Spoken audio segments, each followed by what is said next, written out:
નમસ્કાર મિત્રો, હું છું ભરતસિંહ ચાવડા અને આપ જોઈ રહ્યા છો ભરતસિંહ ચાવડા ખોડલ ફાર્મ. મિત્રો, હવે આપણે વાત કરીએ વરસાદની. તો કે અત્યારે કમોસમી માવઠા એક પછી એક માવઠા જે આપણે આવી રહ્યા છે, એમાં જે ઉત્તર ભારતની અંદર WD પસાર થતા હોય છે કે વેસ્ટર્ન ડિસ્ટર્બન્સ, એની હિસાબે આપણે જે ગુજરાતની અંદર લાગુ પડતા વિસ્તારોમાં ઘણા એવા માવઠાની આપણે શક્યતાઓ અઠવાડિયે જોવા મળતી હોય છે.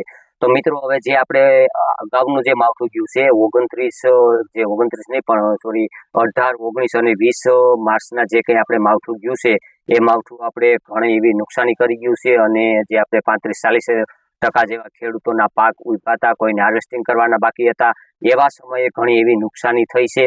તો મિત્રો, હવે જે આપણે 28, 29 અને 30 તારીખના જે માવઠું આવી રહ્યું છે, તેમની આપણે સંપૂર્ણ વાત કરીએ તો અત્યારે જે જોતા એવું લાગે છે કે 28 તારીખના આજે આપણે જોતા અમુક વિસ્તારોની અંદર એકલ દોકલ જગ્યાએ નોર્મલ એવો ભેજ હતો અને અમુક જગ્યાએ કોઈ સાટા ખેડાય છે.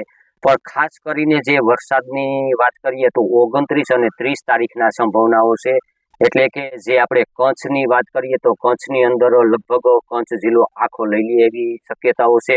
અને કચ્છની અંદર થોડીક તીવ્રતા પણ વધારે રહેશે અને વિસ્તાર પણ વધારે લેશે અને પવનની પણ શક્યતાઓ વધારે રહેલી છે. ખાસ કરીને આપણે ગુજરાતની વાત કરીએ તો પશ્ચિમ સૌરાષ્ટ્રથી દક્ષિણ સૌરાષ્ટ્રના કાંઠારા વિસ્તારોની અંદર નોર્મલ એવા વાદળો ઘેરાશે અને ક્યાંય એકલ દોકલ જગ્યાએ કોઈ સાટા કરે તો અફવાજરૂપ રહેશે. અને મધ્ય ગુજરાતથી માંડી અને ઉત્તર ગુજરાત અને પૂર્વ ગુજરાતના ભાગોની અંદર થોડુંક પ્રમાણ વધારે રહે એવી શક્યતાઓ છે. એટલે ખાસ કરીને જે આપણે 18, 19, 20 તારીખના જે માવઠું હતું, એ માવઠા કરતા આ માવઠાની તીવ્રતા થોડીક ઓછી હશે અને વિસ્તારો પણ ઓછા હશે.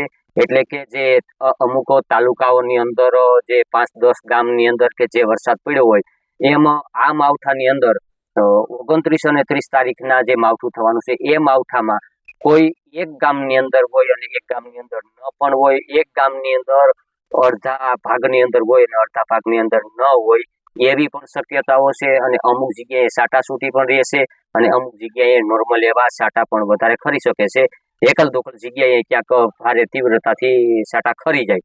પણ ખાસ કરીને જે આપણે ઓલા માવઠાની અંદર વધારે તોફાન અને વરસાદ હતો, એની જેમ તોફાન રહેશે પણ વરસાદની તીવ્રતા ઓછી રહેશે. એટલે ખાસ કરીને મિત્રો 29 અને 30 તારીખની અંદર મેં જે જણાવ્યા એ વિસ્તારોની અંદર મધ્ય ગુજરાત અને પૂર્વ ગુજરાતના ભાગોની અંદર, દક્ષિણના ગુજરાતના ભાગોમાં અમુક જગ્યાએ પણ શક્યતાઓ રહેલી છે. એટલે ખાસ મિત્રો, જે આપણે મધ્ય ગુજરાતથી માંડીને ઉત્તર ગુજરાતના ભાગો અને પશ્ચિમ સૌરાષ્ટ્રના કાંઠામાં દ્વારકા, જામનગર અને એવા વિસ્તારોની અંદર થોડીક શક્યતાઓ વધારે રહેલી છે.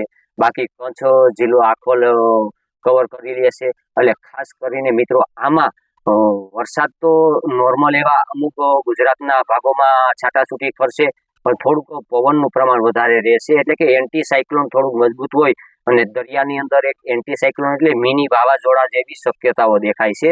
એટલે કે મિની વાવાઝોડા જેવો પવન ફૂંકાઈ શકે છે કે ક્યારેક જે કાંઠારા વિસ્તારોની અંદર 30, 35, 40 કિલોમીટરની ઝડપે પવન ફૂંકાશે. અને જ્યારે વરસાદની શરૂઆત થાય ત્યારે પણ થોડોક પવનનું પ્રમાણ વધારે રહી શકે છે. એટલે મિત્રો, ખાસ કરીને આ 29 અને 30 તારીખના 2 દિવસો વરસાદની શક્યતાઓ છે. અને તે પછીથી 30 તારીખેથી જે વરસાદની સંભાવનાઓ ઘટતી જશે. એટલે 31 તારીખેથી લગભગ વાતાવરણ ખુલ્લું થઈ જશે અને વરસાદની ક્યાંય 31 તારીખે કોઈ ખાસ શક્યતાઓ દેખાતી નથી. અને એક જે આપણે એપ્રિલમાં માવઠાની શક્યતાઓ છે, પણ એ આગળ જોતા ખબર પડશે. એટલે ખાસ આ વિસ્તારોની અંદર આપણે જે અમુક વિસ્તારોમાં પવન પણ ફૂંકાઈ શકે છે અને અમુક વિસ્તારોની અંદર ઘાટા વાદળો જોવા મળશે.